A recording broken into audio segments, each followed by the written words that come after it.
Good afternoon everyone, this is Arvind from spider team Delhi. तो आज का जो टॉपिक है अपना वो है Ichimoku cloud decoded from confusion to clarity. Right. तो ऐसा हम क्यों बोलते हैं, क्योंकि जब भी हम इचिमोकू को देखते हैं तो वहां पर अपने पास मल्टीपल कैलकुलेशंस आती हैं चार्ट के ऊपर। अगर हम देखेंगे तो मैं आपको एक बार दिखाता हूँ। पहले जैसे मैंने इसको ओपन किया क्लाउड को, तो मुझे यहाँ पर दिखेगा कि मल्टीपल पैरामीटर के ऊपर मुझे यहाँ पर शो कर रहा है कि कुछ एक ये पिंक कलर की लाइन है, कुछ ये येलो कलर की लाइन है, जो कि अभी हमने इसको कस्टमाइज किया हुआ है अपने अकॉर्डिंगली। राइट। बाय डिफॉल्ट ये ग्रीन, कुछ रेड, व्हाइट, कुछ इस तरह से आता है। तो हम इसको वन बाय वन समझेंगे कि किस तरह से हम इसको देख सकते हैं। तो सबसे पहले हम क्लाउड को समझ इसको इचिमोकू को समझते हैं कि इसके अंदर ये लाइंस क्या है और ये क्लाउड बनता कैसे, ताकि हम इसको आगे अपने एप्लीकेशन के साथ किस तरह से यूज कर पाएंगे अपने ट्रेडिंग में। तो उस चीज को समझने के लिए सबसे पहले हमें कॉन्सेप्ट पूरा पता होना चाहिए कि ये कॉन्सेप्ट है क्या। अभी इचिमोकू क्लाउड बेसिकली एक जापानीज कोई पर्सन थे जिन्होंने इसको बनाया था। तो उन्होंने कुछ इसके ऊपर कैलकुलेशन किया, जैसे कि अभी अगर मैं येलो लाइन की बात करूं तो ये जो येलो लाइन है ये हमें दिखाता है कि 9 डेज का हाईएस्ट हाई एंड लोएस्ट लो अगर हम दोनों को सम कर देते हैं, देन उसको डिवाइड करते हैं 2 से, तो अपने पास एक पीवट पॉइंट निकल के आ जाएगा उन दोनों एरिया का। अपने पास पीवट पॉइंट निकल के आएगा, बेसिकली एवरेज। तो वो डिनोट करता है आपको येलो लाइन कि 9 डेज का हाईएस्ट हाई लोएस्ट लो, जिसको हम अगर डिवाइड 2 से करते हैं तो हमारे पास ये वैल्यू निकल के आती है, जो लगभग 177 समथिंग चल रही है अभी, 171। राइट। इसी तरह से जो ब्लू लाइन है, इस येलो लाइन को हम बोलते हैं बेसिकली कन्वर्जन लाइन। अगर मैं सिंपल भाषा में यूज करूँ तो कन्वर्जन लाइन इसको बोलते हैं, क्योंकि जब भी ये ब्लू लाइन को क्रॉस करके अपवर्ड और डाउनवर्ड जाता है तो वहां पर हमें ट्रेंड का आइडेंटिफिकेशन मिलती है कि ट्रेंड किस तरफ मूव कर रहा है। अभी दूसरी लाइन हम जो देख रहे हैं वो है अपने पास ब्लू वाली लाइन। राइट। तो ये हो गया अपने पास बेस लाइन। इसकी कैलकुलेशन होती है कि प्रीवियस 26 कैंडल में हाईएस्ट हाई क्या था, लोएस्ट लो क्या था, उन दोनों को अगर हम सम करेंगे, देन उसको डिवाइड कर देंगे 2 से, तो अपने पास उन 26 कैंडल्स का पीवट पॉइंट निकल के आ जाएगा। तो ये अपने पास वैल्यू आ रही 177। राइट। तो इससे हमें पता लगा कि एक एवरेज को अगर हम कैलकुलेट करते हैं नॉर्मली, तो वहां पर सिर्फ क्लोजिंग प्राइस होता है या फिर जो भी हम इनपुट देंगे उसके अंदर वो होता है। जैसे कि अगर मैं देखूं कि क्लोजिंग प्राइस के बेसिस पे, तो या तो मुझे पता लगेगा कि उसका एवरेज क्लोजिंग प्राइस क्या है, या एवरेज हाई प्राइस क्या है, या लो प्राइस क्या है, जो भी हम कैलकुलेशन कर रहे हैं। लेकिन इचिमोकू के अंदर हम यहाँ पर देख रहे हैं पीवट पॉइंट ऑलमोस्ट, कि यहाँ पर उस पर्टिकुलर एरिया का पीवट पॉइंट क्या है। तो अभी अगर मैं 9 कैंडल्स के अकॉर्डिंग देखूंगा तो मुझे येलो लाइन जो दिखा रहा है वो दिखा रहा है लगभग 172 के आसपास। ब्लू लाइन दिखा रहा है हमें 177 के आसपास।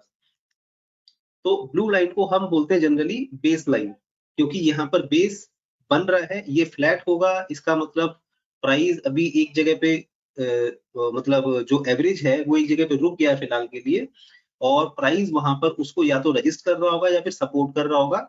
जैसे कि अभी करंट जो सिनेरियो है इस कला मंदिर के अंदर, यहाँ पर ये ऑलमोस्ट सपोर्ट कर रहा है। अभी इसको ब्रेक किया था, उसके बाद ये भी ऊपर निकला। लेकिन अभी इनिशियल लेवल पे अगर मैं देखूं तो मुझे क्या दिखेगा कि येलो लाइन अभी ब्लू लाइन के नीचे है। इसका मतलब अगर मुझे ट्रेंड प्ले करना है तो ये छोटी वाली जो लाइन है वो इस बेस लाइन के ऊपर होना चाहिए। राइट। तभी मुझे ट्रेंड पॉजिटिव दिखेगा, जैसे कि हमने यहाँ पर देखा था कि इस जगह पर जब इसने कन्वर्ट किया ट्रेंड को, तो उसके बाद यहाँ से आपको ये मोमेंटम एक इस तरह से देखने को मिला। प्राइस ऊपर गया, नीचे गया, फिर ऊपर गया, देन नीचे, तो उस ट्रेंड को इसने पकड़ के चला। ठीक है। तो अभी हम यहाँ पर क्या देख रहे हैं कि जो कन्वर्जन लाइन है उसे उसने फिलहाल बेस लाइन को क्रॉस किया और डाउनवर्ड, और यहाँ पर अभी हमें नीचे का व्यू देखने को मिला था, और अभी फिर से ये ऊपर चलना स्टार्ट कर रहा है। राइट। लेकिन अभी यहाँ पर जो इसने ऊपर चलना स्टार्ट किया है तो हमारे पास रेजिस्टेंस है। इन सभी चीजों को हम स्टेप बाय स्टेप समझेंगे। अभी हमने 2 लाइन समझा कि अपने पास ब्लू लाइन क्या है और येलो लाइन क्या है। फिर तीसरा होता है इसके अंदर स्पैन ए, जो कि क्लाउड का पहला पार्ट होता है। क्लाउड का जो पहला पार्ट है वो है अपने पास जैसे अभी रिसेंट क्लाउड जो बन रहा है, तो ये ऊपर वाला जो पार्ट है ये हो गया बेसिकली स्पैन ए फिलहाल के लिए। तो स्पैन ए की कैलकुलेशन जो होती है वो होती है जो हम यहाँ पर ये देख रहे हैं ना, इसको ब्लू लाइन और येलो लाइन को, इन दोनों का सम अगर मैं कर देता हूँ, उसको डिवाइड कर देता हूँ 2 से, तो अपने पास क्लाउड का पहला बॉर्डर बन जाएगा। फिर क्लाउड के दूसरे बॉर्डर के लिए 52 कैंडल्स का हाईएस्ट हाई लोएस्ट लो लेंगे, उसको डिवाइड कर देंगे 2 से, तो हमारे पास एक 52 कैंडल्स के अकॉर्डिंगली आ जाएगा। जैसे 26 कैंडल हम देख रहे थे बेस लाइन के लिए, 52 कैंडल्स देख रहे हैं हम यहाँ पर क्लाउड के लिए। तो अभी हमारे पास 26 के अकॉर्डिंगली 26 वाला ये वाला एरिया हो गया, 52 का ये वाला एरिया हो गया, और इसके अंदर हमारे पास क्लाउड की फॉर्मेशन जो हुई, उसके बाद प्राइस किस तरह से मूव कर रहा है, तो वो हम यहाँ पर देख पा रहे हैं। फिफ्थ पार्ट होता है इसके अंदर जिसको हम बोलते हैं चिकआउट। तो ये जो पिंक वाली लाइन आप देख रहे हैं करंट प्राइस है, जो कि 26 कैंडल पीछे यहाँ पर प्लेस किया हुआ है। ठीक है, तो अभी का प्राइस क्या चल रहा है, 26 कैंडल पीछे अगर हम देखेंगे लाइन फॉर्म में, तो हमें यहाँ पर दिखेगा। तो इस तरह से क्लाउड की फॉर्मेशन होती है जब भी जो छोटा वाला एरिया है 26 का जो एरिया हम देख रहे इसका देख रहे हैं, जो इन दोनों का कैलकुलेशन अगर वो ऊपर है तो हम इसको पॉजिटिव क्लाउड बोलते हैं, और अगर बड़ा वाला एवरेज ऊपर है छोटा वाला एवरेज नीचे है तो हम इसको नेगेटिव क्लाउड बोलते हैं, कुछ इस तरह का। ठीक, तो यहाँ पर हम इसकी फॉर्मेशन से भी पता लग जाएगा, बड़ी एवरेज बाद में हिल रही है, छोटी एवरेज पहले हिल रही है। ठीक है, तो कुछ इस तरह से क्लाउड की फॉर्मेशन होती है। तो यहाँ पर किसी भी चार्ट के ऊपर अगर आपको क्लाउड देखना है, तो सबसे पहले ये देखना है कि उसका जो कन्वर्जन लाइन है वो क्या कर रही है, बेस लाइन वहां पर एक स्टेबल फॉर्म में है या नहीं है, कहीं वो राइजिंग और फॉलिंग तो नहीं कर रहा है, और उसके अकॉर्डिंगली क्लाउड कहाँ पर फॉर्म हो रहा है, और उस क्लाउड के साथ में प्राइस कहाँ पर मूव कर रहा है। तो ये 3-4 चीजें हमें यहाँ पर देखनी होती है। जैसे कि इस करंट चार्ट के ऊपर अगर हम देखेंगे, तो यहाँ से बेस लाइन जो है वो कुछ इस तरह से चलना स्टार्ट हुआ था नीचे, और यहाँ पर इसने पहला सिग्नल दिया था बेस लाइन ने कि यहाँ पर ऊपर निकला, और यहाँ से क्लाउड की फॉर्मेशन जो है वो नेगेटिव फॉर्मेशन है। इसका मतलब अगर एक कैंडल क्लोज ऊपर कर रही है, तो इसका मतलब ये नहीं है कि पूरा ट्रेंड चेंज हो जाएगा या फिर पॉजिटिव में कन्वर्ट हो जाएगा, लेकिन स्टार्टिंग एक कैंडल से ही होती है। कहीं से भी स्टार्ट होगा तो पहली कैंडल कहीं ना कहीं तो बनेगी। उसके बाद हमें ये देखना है कि अब साथ में ट्रेंड क्या चल रहा है, और उसके साथ में बाकी के पैरामीटर्स क्या बोलते हैं। जैसे कि अगर हम क्लाउड के फॉर्मेशन के अकॉर्डिंगली देखेंगे, तो हम कोशिश करेंगे कि प्राइस जो है वो इस नेगेटिव क्लाउड के बाहर निकले। जब इसके ऊपर जाएगा तो अल्टीमेटली क्या होगा कि जो क्लाउड है वो पॉजिटिव में कन्वर्ट होगा, क्योंकि यहाँ पर हम क्या देख रहे हैं 26 कैंडल या 52 कैंडल्स। ठीक, अगर 26 कैंडल 52 26 कैंडल की एवरेज अगर 52 कैंडल्स की एवरेज के ऊपर अगर निकल के जा रहा है, तो वहां पर हम क्या बोल रहे हैं, ये मैं जनरल एग्जांपल ले रहा हूँ, हालांकि कैंडल का फॉर्मेशन नहीं है इसके अंदर। तो 26 का एवरेज अगर 52 के ऊपर आ रहा है, तो हम जनरली क्या बोलते हैं कि शॉर्ट टर्म ट्रेंड वो लॉन्ग टर्म ट्रेंड के ऊपर जा रहा है। ठीक, तो वहां से एक पॉजिटिविटी देखने को मिलती है, क्योंकि रिसेंट कैंडल ने जो परफॉर्म किया, वो अगर मैं पिछले ज्यादा कैंडल्स की बात करूं, तो उसके मुकाबले ज्यादा अच्छा परफॉर्म किया, जिस वजह से उसकी वैल्यू बढ़ रही है। तो उन वैल्यूज को बढ़ते हुए यहाँ पर हम देखेंगे तो क्लाउड कुछ इस तरह से कन्वर्ट होगा। तो यहाँ पर आप देखेंगे तो यहाँ से बेरिश से बुलिश में कन्वर्ट हुआ, और इस जगह पर आकर हमारे पास यहाँ पर इसने दिखाया कि बुलिश जो क्लाउड बन चुका है, और यहाँ से प्राइस को अब यहाँ पर स्ट्रेंथ मिल सकती है। लेकिन इस दौरान क्या हो रहा है कि यहाँ से लेकर और यहाँ तक का आप ये पूरा मूव एक तरह से छोड़ सकते हैं, अगर मैं सिर्फ क्लाउड के बेसिस पे काम कर रहा हूँ। क्योंकि क्लाउड को जनरली हम बोलते हैं कि सपोर्ट एरिया हो गया या फिर रेजिस्टेंस एरिया हो गया। सप्लाई और डिमांड भी हम बोल सकते हैं इसको, कि ये वाला सप्लाई डिमांड हो गया या फिर ये वाला सॉरी सप्लाई एरिया हो गया या फिर डिमांड जोन हो गया, कुछ इस तरह से। तो अभी अगर मैं यहाँ पर देखूंगा कि बेस लाइन ने जब इसको अपसाइड क्रॉस किया, तो हमारे पास यहाँ पर एक सिंगल कैंडल दिखा, जो कि काफी सॉलिड थी पिछली कैंडल्स के कंपैरिजन में। अब अगर इस कैंडल के बेसिस पे एंट्री बनाता हूं, तो मुझे क्या दिखेगा कि ये मेरे पास एक रेजिस्टेंस है, ये वाला रेजिस्टेंस है, ये वाला रेजिस्टेंस है, साथ में क्लाउड भी अभी नेगेटिव चल रहा है। ठीक, तो हो सकता है कि मैं यहाँ पर इसको छोड़ना स्टार्ट कर दूं, लेकिन मार्केट के अंदर कोई भी एक फॉर्मूला नहीं है जिसके ऊपर आप पूरा रिलाई कर सकते हैं। वो अपने डिसिप्लिन को आप मेंटेन करने के बाद अपने डिसीजन मेकिंग को काफ़ी अच्छा कर सकते हैं। मुझे ऐसा लगता है। तो इसमें हम क्या करते हैं कि सारी चीज़ों को देखते हैं कि प्राइस किस तरह से चल रहा है और क्या आगे ये मूव कर सकता है। क्योंकि जब भी हम इंडिकेटर्स की बात करते हैं तो लीडिंग इंडिकेटर और लैगिंग इंडिकेटर की बात होती है। तो लीडिंग और लैगिंग एक्चुअल में इंडिकेटर कोई भी जो कैलकुलेट होता है वो प्राइस के साथ ही कैलकुलेट होता है। तो ऐसा तो हो नहीं सकता कि इसकी कैलकुलेशन पहले से ही मुझे पता लग जाएगी और यहाँ पर आगे प्लॉट हो जाएगा। ठीक? तो इसका मतलब ये हमें सोचना है कि इस इंडिकेटर को मैं लैगिंग की तरह यूज़ कर रहा हूँ या लीडिंग की तरह यूज़ कर रहा हूँ। क्योंकि यहाँ पर सारा गेम अपने माइंडसेट से स्टार्ट होगा। अगर यहाँ पर मुझे दिखता है कि बेस लाइन ने कन्वर्जन लाइन ने बेस लाइन को जब क्रॉस किया, तो यहाँ से ट्रेंड पॉजिटिव हो सकता है। पहला सवाल मेरे पास यहाँ पर आ जाएगा कि अगर ये मेरे पास ये पॉजिटिव हो सकता है, तो अब इस जगह पर अगर मैं एंट्री बनाता हूँ, तो मुझे क्या-क्या चीज़ें ध्यान में रखनी चाहिए? सबसे पहली चीज़ कि अगर मैंने एंट्री बनाई है, तो मेरा नुकसान कितना होगा? अगर मेरा नुकसान यहाँ पर है, क्योंकि अगर इसको चेंज होना है, वापस से रिवर्स करना है, तो इस लो को तोड़ना होगा तभी निकलेगा या फिर इस लाइन को जिसने इसने कन्वर्जन लाइन ने बेस लाइन को पॉजिटिव की तरफ शिफ्ट किया था, अभी या तो वापस से रिवर्स कर जाए ये, तो मैं बाहर हो सकता हूँ।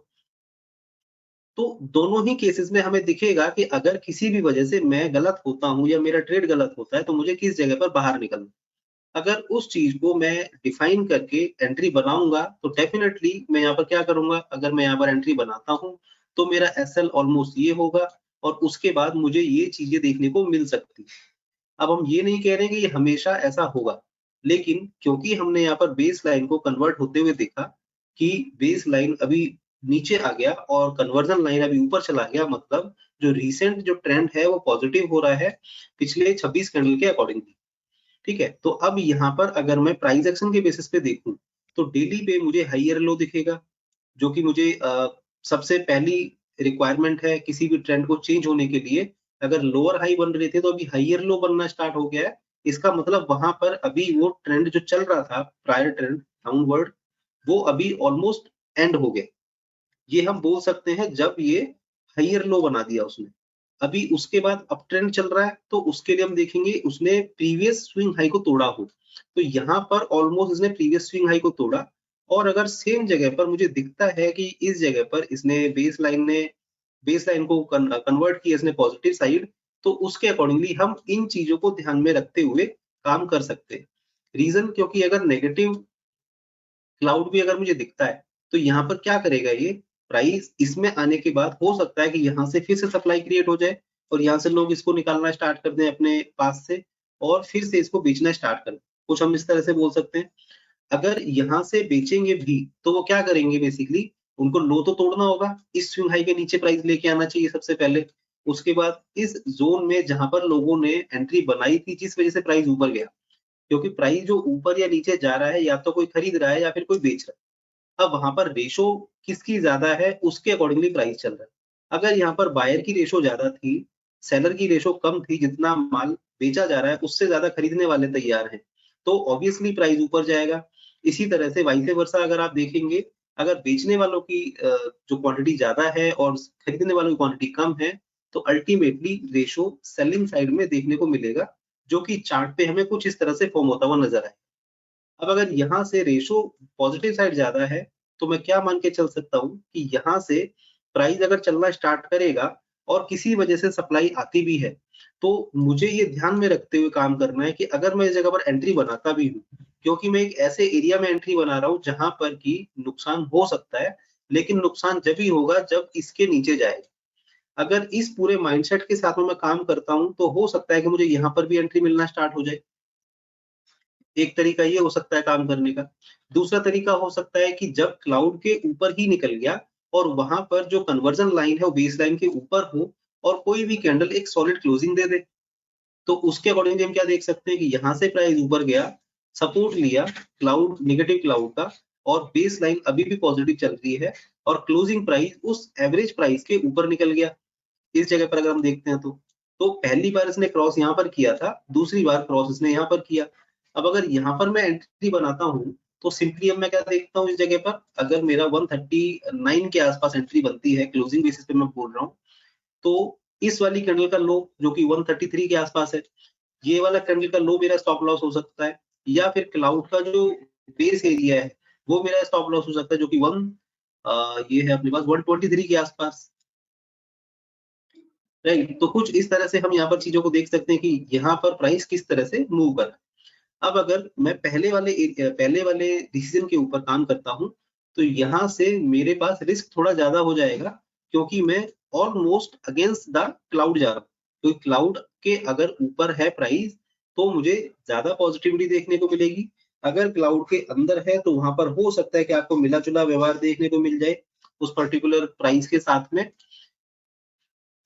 और अगर क्लाउड के नीचे है, तो हमारे पास थोड़ा-सा रिस्की हो सकता है कि वापस से अपने प्रायर ट्रेंड को ये पकड़ना स्टार्ट कर दें। ठीक है? तो यहाँ पर ट्रेडर हर टाइप के आपको मिलेंगे। जो पहले मोमेंटम पे एंट्री बनाते हैं, वो भी आपको मिलेंगे मार्केट में, जिनकी वजह से प्राइस ऊपर जा रहा है। दूसरे लोग वो मिलेंगे जो कि रिटेस्ट करने के बाद एंट्री बनाते होंगे। तीसरे वो मिलेंगे जो ट्रेंड को प्ले करते हैं, बाकी कुछ नहीं देखते।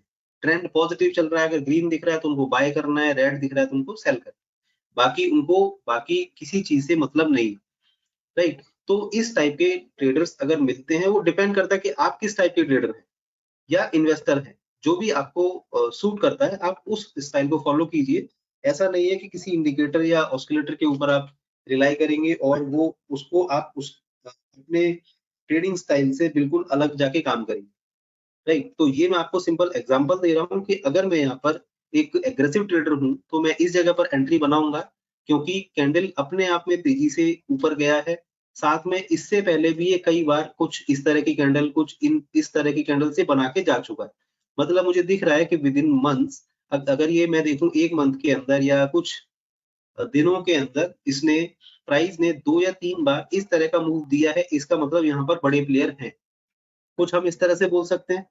अगर यहाँ से प्राइस ऊपर निकलता है, तो हम क्या बोलेंगे कि यहाँ से अगर सपोर्ट लेके ये चलना स्टार्ट करेगा, तो हम यहाँ पर क्या बोलेंगे कि अगर मेरा रिस्क मेरे प्रोफाइल को अलाउ करता है, तो मैं इसमें एंट्री बनाऊंगा, अदरवाइज नहीं बनाऊंगा, राइट। तो अब यहाँ पर बात आती है क्लाउड की। अगर मुझे कंफर्मेशन के साथ में एंट्री बनानी है, तो मैं क्या करूंगा कि क्लाउड के बाहर प्राइस निकल जाए तभी मैं एंट्री बनाऊंगा। जो दूसरे टाइप के ट्रेडर हो गए, जो कि कंफर्मेशन का वेट कर रहे हैं, रिटेस्ट इस टाइम पे हो जाएगा और उसके बाद आपको ये दिख जाएगा। कंपैरेटिवली यहाँ पर आपका स्टॉप लॉस इतना बड़ा था और यहाँ पर स्टॉप लॉस आपका इतना छोटा हो सकता है। हमेशा ऐसा होगा, नहीं पता। लेकिन अभी फिलहाल के लिए हम यहाँ पर देखते हैं, तो ये वाली कैंडल अगर क्लोजिंग दे दी है और यहाँ पर अगर मुझे एंट्री बनानी है क्लाउड को ध्यान में रखते हुए, तो मेरे पास ऐसा लिए होना चाहिए, क्योंकि अगर इसके नीचे जाएगा तो वापस से क्लाउड के अंदर आ सकता है और फिर यहाँ पर एक टाइम स्पेंड कर सकता है। और अगर ये यहाँ से ऊपर चलना स्टार्ट किया, मेरा ऐसा नहीं काटा, तो फिर मुझे ये चीज देखने को मिल सकती है, राइट। इसी तरह से अगर आप इसको मल्टीपल स्टॉक्स के ऊपर अगर आप देखेंगे, तो आपको यही चीजें नजर आएंगी। मैं आपको एक बार 500 के ग्रुप ओपन कर लेता हूँ।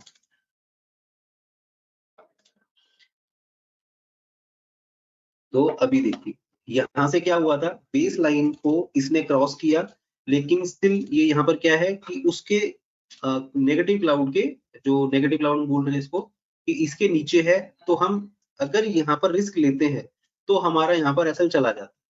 लेकिन अगर मैं इसको कुछ इस तरह से देखता हूँ कि यहाँ पर जब इसने बेस लाइन को क्रॉस किया था और उसके बाद कैंडल्स बन रही हैं, हालांकि सॉलिड कैंडल कोई भी नहीं बना, ट्रेंड को देखते हुए अगर मैं जाता भी हूँ, तो यहाँ से अगर मुझे एंट्री मिलती भी है, क्योंकि इसने यहाँ पर क्लोज दिया, उसके बाद ये ऊपर चलना स्टार्ट किया, लेकिन यहाँ पर मुझे क्या दिखा, स्ट्रेंथ ज्यादा नहीं दिख रही थी, क्योंकि ये एक तो डाउन ट्रेंड में चल रहा था, ऊपर से इसके पास कोई ना कोई रेजिस्टेंस जरूर है, जैसे कि ये वाला अपने पास रेजिस्टेंस दिख रहा था।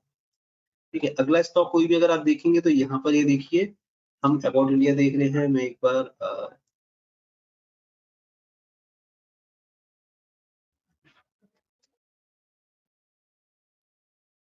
ये वाला स्टॉक देखिए, अभी इसमें क्या हुआ अपोलो के अंदर, कि यहाँ से ये चलना स्टार्ट हुआ था, प्राइस काफी टाइम पहले भी इसने मूव दिया था, यहाँ पर कंसोलिडेशन में आ गया, नेगेटिव क्लाउड बन रहा है, और यहाँ से आप देखेंगे इसने कन्वर्जन लाइन ने बेस लाइन को इस जगह पे क्रॉस किया, लेकिन हम ये देख रहे हैं कि जो नेगेटिव क्लाउड है उसको अगर क्रॉस नहीं किया उसने, तो इसका मतलब मेरे लिए थोड़ा डाइसी हो सकता है। तो अब मैं क्या देख रहा हूँ यहाँ पर कि ये क्लाउड को क्रॉस करे तभी मेरे लिए ज्यादा बेनिफिट होगा। ठीक है, क्लाउड के ऊपर अगर मुझे दिखता है यहाँ पर बेस लाइन पहले से नीचे है, कन्वर्जन लाइन ऊपर है, मतलब ट्रेंड पॉजिटिव चल रहा है फिलहाल के लिए, शॉर्ट टर्म ट्रेंड। साथ में क्लाउड के ऊपर ये आ चुका है। अगर क्लाउड के ऊपर आ चुका है तो अब मैं यहाँ पर देखना स्टार्ट करूंगा मेरा एसएल क्या हो सकता है। अगर यहाँ पर एसएल मेरा रिस्क प्रोफाइल में आता है तो मैं उसमें एंट्री बनाऊंगा, अदरवाइज मैं इसको इग्नोर कर दूंगा। अब एंट्री बनाने के पीछे और भी पैरामीटर हो सकते हैं कि जैसे कि आपने नीचे देखा कि यहाँ पर एमएसीडी मैंने प्लॉट किया हुआ है, एमएसीडी राइज कर रहा है, जीरो लाइन के ऊपर है, वो सभी चीजें चल रही है। इसका मतलब यहाँ पर हम क्या देख रहे हैं कि एमएसीडी की वैल्यू भी बढ़ती जा रही है, मतलब मोमेंटम भी इसके अंदर आ रहा है। अगर मोमेंटम आ रहा है तो इसका मतलब ये प्राइस ऊपर जा सकता है, राइट। तो यहाँ से प्राइस जब ऊपर गया तो हमने देखा कि क्लाउड के बाहर हमने एंट्री बनाई। मैं कहता हूँ कि मान लीजिए मैं इस वाली कैंडल पे या इस वाली कैंडल पे क्लोजिंग पे एंट्री बनाता हूँ, तो एसएल मेरे पास ये वाला हो जाएगा। ठीक, इसके बाद प्राइस ऊपर गया, एक बार आपको इसने थोड़ा सा प्रॉब्लम भी दिया, लेकिन उसके बाद ये कंटिन्यूसली ऊपर चला। रिसेंट में अभी कल जो लास्ट ट्रेडिंग डे था, उस दिन ये लगभग 14 से 15% गया, लगभग लाइव मार्केट में 16% के आसपास तक गया था, और अभी यहाँ पर ये कुछ इस तरह से चला। ठीक है, अब ये इसको जाने से पहले ये यहाँ पर भी आया था, और एग्जैक्टली अगर इस पे किसी ने एंट्री बनाई हुई है तो, क्योंकि अगर आप इसको ट्रैक कर रहे होंगे तो आपको इस दिन भी दिखेगा, इस दिन भी दिखेगा, और इससे पहले इस दिन भी दिखेगा। ठीक है, तो ये आपको रडार में रखना पड़ेगा स्टॉक, और ये पॉजिटिव क्लाउड के अंदर आ रहा है, मतलब एक अच्छे सपोर्ट जोन में आ चुका है। सपोर्ट जोन में आने के बाद किसी भी टाइम पे ये ऊपर के लिए निकल सकता है, हम ये मान के चल सकते हैं। साथ में अगर इसमें एमएसीडी बढ़ना स्टार्ट हो गया एकदम से, आरएसआई की वैल्यू पे अगर राइज होना स्टार्ट हो गया है, जो कि प्राइस हमें दिखता है कि प्राइस ने यहाँ पर भी मूव दिया, यहाँ पर भी मूव दिया, अभी अगर मैं यहाँ पर एंट्री बना के बैठा हुआ हूँ तो मेरा एसएलए होगा। उसके बाद एक कैंडल आपको ये 15-16% का अगर मूव देता है, तो आप यहाँ पर फिर सोच सकते हैं कि आपको फर्दर कितनी क्वांटिटी रखनी है या फिर सारा का सारा निकाल देना, राइट। तो डिपेंड करता है कि ट्रेडर टू ट्रेडर, कि कोई 10% के लिए जाता है, कोई 30% के लिए जाता है, कोई अपना कैपिटल डबल करने के लिए जाता है, लेकिन तरीके अलग अलग हैं। ठीक है, आपने यहाँ पर 1000 क्वांटिटी अगर उठाया तो पूरा का पूरा डबल होने के बाद 1000 आप होल्ड नहीं कर सकते, ये फैक्ट है। अगर करने की कोशिश करेंगे तो कई बार हमें प्रॉब्लम होगी, और हो सकता है कि हमारा जो एक्सपेक्टेशन थी वो भी गलत साबित हो जाए, राइट। तो उसके अलग अलग तरीके हैं कि आपको कितना क्वांटिटी रखना है, कितना निकालना है, वो सभी चीजें वो रिस्क मैनेजमेंट के पार्ट पे आती हैं, तो उसको आप फर्दर जानते होंगे जो मुझे लगता है, राइट। तो उसके अकॉर्डिंगली हम क्या देखते हैं कि यहाँ पर अगर मुझे मोमेंटम मिल रहा है इस जगह पर या इस जगह पर, तो मैं इसके अंदर एंट्री के लिए सोच सकता हूँ, और अपने सपोर्ट जोन को ध्यान में रखते हुए अपना एसएल को भी मेंटेन कर सकता हूँ, राइट। अभी इसी तरह से अगर मैं एक और स्टॉक देखता हूँ जो कि रिसेंट में भी चल रहे हैं, उन्हीं का एग्जांपल लेना ज्यादा अच्छा है। ये देखिए, जो अपोलो के अंदर देखा हमने, वही सेम हम यहाँ पर ओलेक्ट्रा के अंदर देख रहे हैं। ओलेक्ट्रा में क्या हुआ था, यहाँ पर बेस लाइन जो है वो ऊपर आई थी, यहाँ पर कन्वर्जन लाइन ने इसको बेस लाइन को क्रॉस किया अपवर्ड। क्लाउड में पॉजिटिव क्लाउड के अंदर है ये, मतलब शॉर्ट टर्म ट्रेंड जो है लॉन्ग टर्म ट्रेंड के ऊपर चल रहा है, तो ये अपने पास एक डिमांड जोन बन गया। डिमांड जोन में साथ में आप अगर इन चीजों को देखते हैं कि ये वाली कैंडल्स ने अच्छा मूव दिया, फिर इसने अच्छा मूव दिया, फिर इसने अच्छा मूव दिया, अगर 3-4 बार अगर ऐसा कुछ हो चुका है, और प्रायर ट्रेंड भी अगर आप देखेंगे हाइयर लो चल रहा है और हाइयर हाई की फॉर्मेशन हो सकती है, तो यहाँ पर मैं सिंपली अपने स्टॉप लॉस को मेंटेन करूंगा।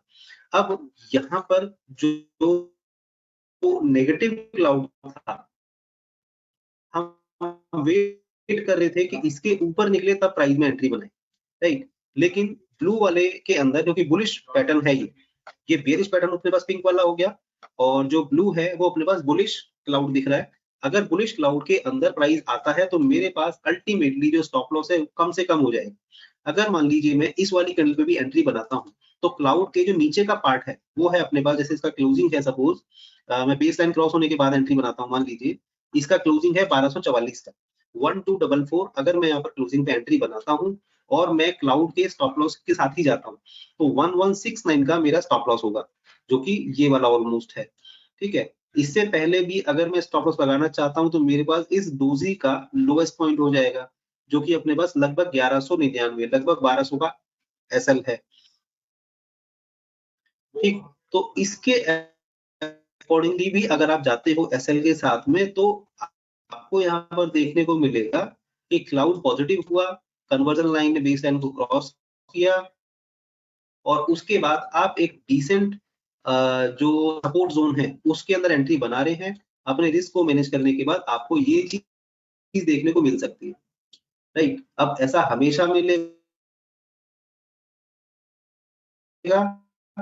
इसका कोई भी वादा नहीं करता है, लेकिन हम ऐसी प्रोबेबिलिटीज को ढूंढ सकते हैं, क्योंकि हमने यहाँ पर भी 2 स्टॉक्स ये चले थे। ये वाला चला था लगभग 7वें महीने में 24/7 को, लगभग 15-16% ये भी गया था और यही सेम केस अपने पास अपोलो के अंदर जो रिसेंट है कल, वहां पर हमें देखना, राइट। अब यही 2 एग्जांपल क्यों? क्योंकि अ, यहाँ पर लोगों के पास में ये स्टॉक था या नहीं था वो दूसरी चीजें हो सकती हैं, लेकिन जब मोमेंटम किसी स्टॉक के अंदर आता है तो वहां पर लोगों की पोजीशन है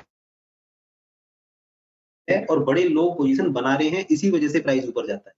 रिटेलर जल्दी से किसी भी प्राइस को ऊपर नीचे लेके नहीं जा सकता है, उसकी ट्रेड जरूर काउंट हो सकती है उसके अंदर कि एक ट्रेड मैंने भी मार दिया उसके अंदर, लेकिन जो प्राइस मूव करता है वो बड़े प्लेयर्स की वजह से मूव करता है।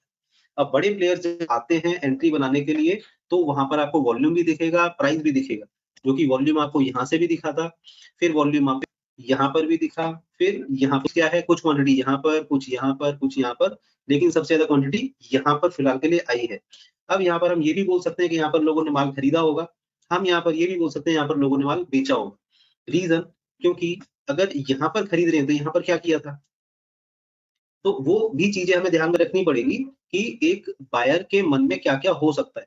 अगर वो सभी चीजें हमें समझ में आती है, कैंडल्स अपने आप में ये बता रहा है आपको कि इस कैंडल के अंदर 1300 लगभग 40 से और लगभग 1590 तक का एक मूव दिया है इसने, एक सिंगल डे में 16% का मूव था इसके अंदर, ये मुझे एग्जैक्ट याद है। इसी तरह से अपोलो, उसमें भी लगभग 16% का मूव था। तो रेगुलरली हम ट्रैक कर रहे थे इसको, तो उसके अकॉर्डिंगली हम इसको देख पाए। ठीक है, तो ये 2 रीसेंट एग्जांपल मैंने यहाँ पर आपके सामने रखे, वो सेम वही पैरामीटर है, यहाँ से सेम वही कॉन्सेप्ट है कि क्लाउड के अंदर प्राइस आया, वहां पर उसने स्ट्रेंथ दिखाया, स्ट्रेंथ के बाद मैंने एंट्री के लिए सोचा और उसके बाद अगर मैं एसएल को डिफाइन करता हूँ, तो उस रिस्क प्रोफाइल को देखते हुए आप इसमें एंट्री के लिए जा सकते हैं। अगर ये सारी चीजें आपके सिस्टम को अलाउ करती हैं, आप जो भी ट्रेडिंग सिस्टम यूज कर रहे होंगे, उसके अकॉर्डिंगली अगर आपके ये आते हैं साथ में, तो आप उन चीजों को देख सकते हैं। अभी रिसेंट में अगर हम देखें ओलेक्ट्रा को, तो इसमें क्या दिखता है हमें कि बेस लाइन अभी भी नीचे चल रहा है, कन्वर्जन लाइन पॉजिटिव चल रहा है, लेकिन यहाँ पर ये कैंडल्स अपने आप में हमें दिखा रहा है कि रिजेक्ट करता हुआ नजर आ रहा है। तो अभी यहाँ से एक्सपेक्टेशन क्या होनी चाहिए? अब यहाँ पर हम एक्सपेक्ट ये कर सकते हैं कि अगर ये रिजेक्ट करता है यहाँ से, तो हो सकता है प्राइस थोड़ा सा नीचे और जाए और एक हैंडल टाइप का फॉर्मेशन बना के वापस से ऊपर निकल सकता है, पहला सिनेरियो। दूसरा सिनेरियो हो सकता है कि यहाँ से एक जितना जिस तरह से इसने एक कर्व बनाया, उसी तरह से यहाँ पर एक और कर्व बनाए और यहाँ से निकल के जाए, तो एक डब्ल्यू पैटर्न बन सकता है, दूसरा सिनेरियो। तीसरा सिनेरियो ये भी हो सकता है कि यहाँ पर जाकर एक ये एम पैटर्न को भी बनाना स्टार्ट कर दे। ठीक है, तो इन सभी चीजों को ध्यान में रखते हुए अगर आप काम करेंगे, तो डेफिनेटली आप क्या करेंगे, इस पॉइंट पे एंट्री नहीं बनाएंगे। सभी चीजें पॉजिटिव होने के बाद भी अगर मैं एंट्री के लिए नहीं जा रहा हूँ, क्यों? क्योंकि मैं एक्सपेक्ट कर रहा हूँ कि यहाँ से अगर ये एक कप एंड हैंडल की फॉर्मेशन अगर बनाता है, तो मुझे इस चीज के लिए तैयार होना पड़ेगा। तो यहाँ से अगर ये नीचे जाता है, तो मैं एक्सपेक्ट कर रहा हूँ कि 1450 के आसपास तक, 1450 के आसपास तक इसको जाना चाहिए और उसके बाद अगर ये रिवर्स करना स्टार्ट करता है ऐसी ट्रेंड की डायरेक्शन में, तो मैं वहां पर सोच सकता हूँ, क्योंकि उस जगह पर अगर मैं 1400 का एसएल भी लूंगा, तो मुझे यहाँ पर काफी अच्छा एक मौका मिल सकता है, राइट। तो इस तरह से अगर मैं इसको देखना स्टार्ट करूंगा अपने सेटअप के ऊपर, जो भी हम सेटअप यूज कर रहे हैं, जैसे कि आज हम क्लाउड को देख रहे हैं, तो यहाँ पर आपको वो देखने को मिल सकता है। क्लाउड अगर यहाँ पर नेगेटिव बन गया है, इसका मतलब बड़ी एवरेज छोटी एवरेज के ऊपर आ गया।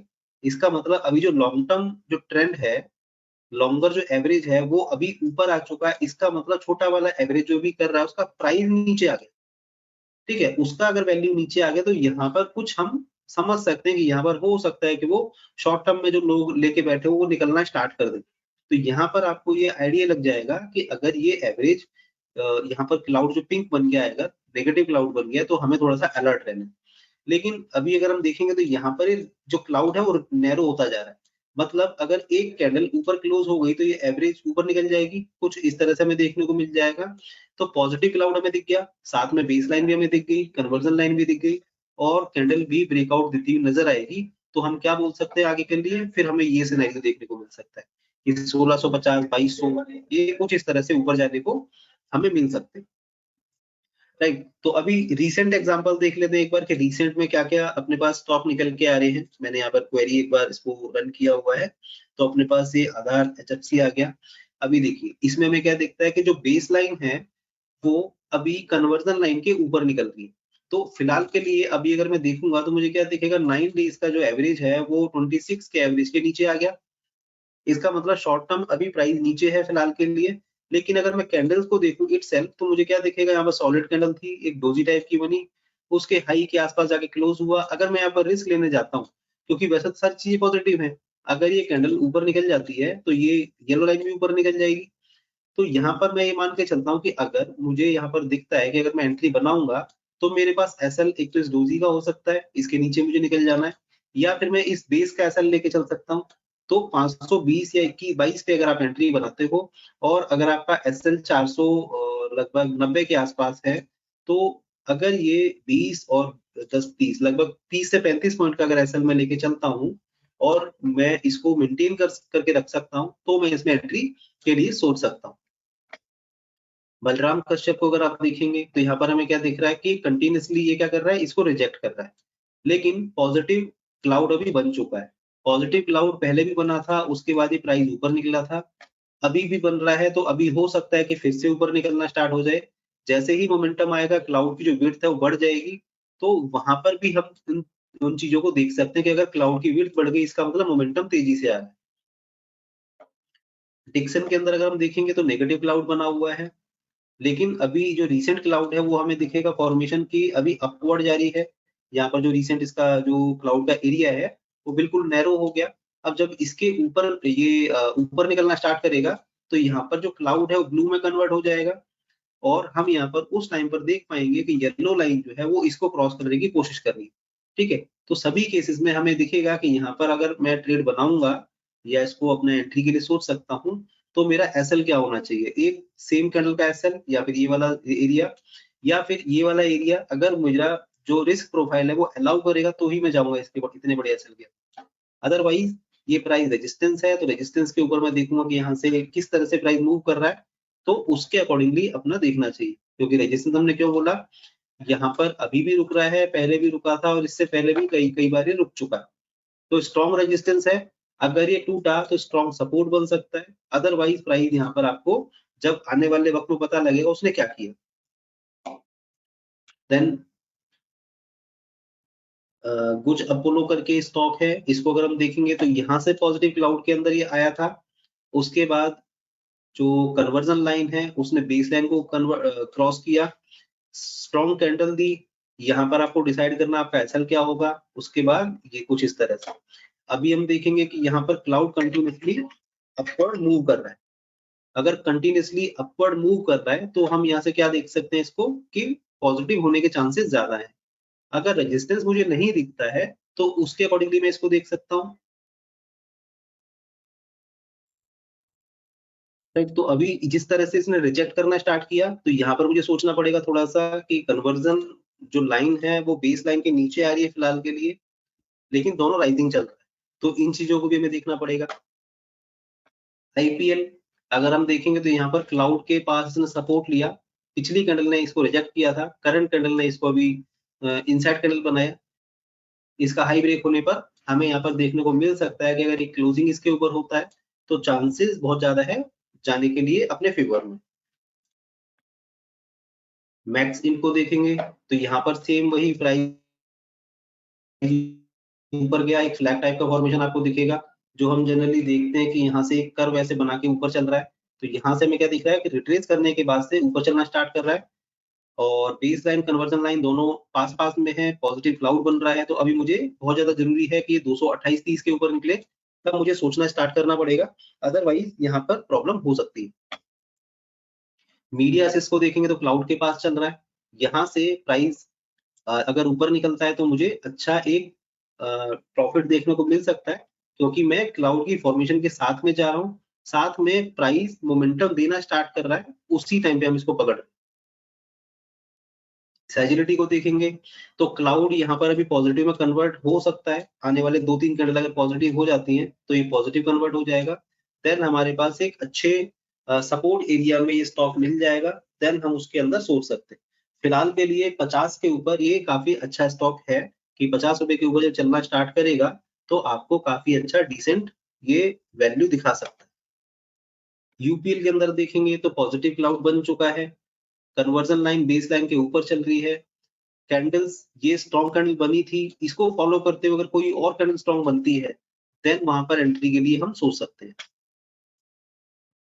विनकॉफ के अंदर सेम वही क्लाउड, नेगेटिव क्लाउड से ऊपर प्राइस निकला, यहाँ पर लोगों ने एंट्री बनाई होगी जिसमें से प्राइस ऊपर गया और अभी यहाँ पर वेट कर रहे हैं कि या तो प्राइस थोड़ा सा सपोर्ट ले या फिर क्लाउड ऊपर आए, ताकि हमें एक स्ट्रॉन्ग सपोर्ट जोन मिल जाए और वहां से एंट्री के लिए हम सोच सके। ठीक, तो कुछ इस तरह से हमारे पास ये स्टॉक निकल के आए जो कि हमने क्वेरी रन किया, उसके अंदर हमें ये पता लगा।